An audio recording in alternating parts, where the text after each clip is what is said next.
Mowgli मामा आहे store keeper आणि एवढ्या लहान वयात सुद्धा त्यांची बुद्धी अजून पण एकदम तल्लक बुद्धीची. आपण त्यांना एक प्रश्न विचारूया. ठीक आहे मोगली मामा, तुम्हाला साधा प्रश्न विचारतो, तुम्ही त्या प्रश्नाचं उत्तर मला द्यायचंय. ठीक आहे. एका टाकल्याची टकली 50 रुपयात होते तर 10 टाकल्यांची टकली किती रुपयात होईल? 50 रुपये. 50 रुपयात होईल 10 टाकल्यांची टकली. हो. कसं काय होईल? एका टकलीची परत एकदा प्रश्न समजून घ्या. एका माणसाची टकली 50 रुपयात होते तर 10 माणसाची टकली किती रुपयात होईल? एका माणसाची किती? एका माणसाची टकली 50 रुपयात होते हा.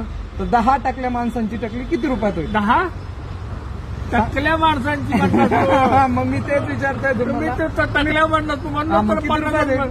50 रुपये. कसं काय होईल? कारण ते ऑलरेडी 10 टकले आहेत ना. त्यांची टकली करायची काय करायचं?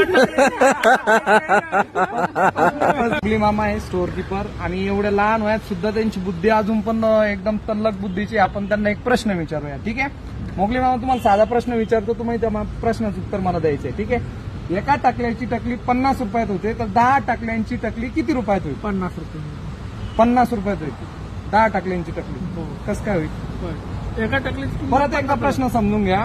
एका माणसाची टकली 50 रुपयात होते तर 10 माणसाची टकली किती रुपयात होईल? एका माणसाची किती? एका माणसाची टकली 50 रुपयात होते हा.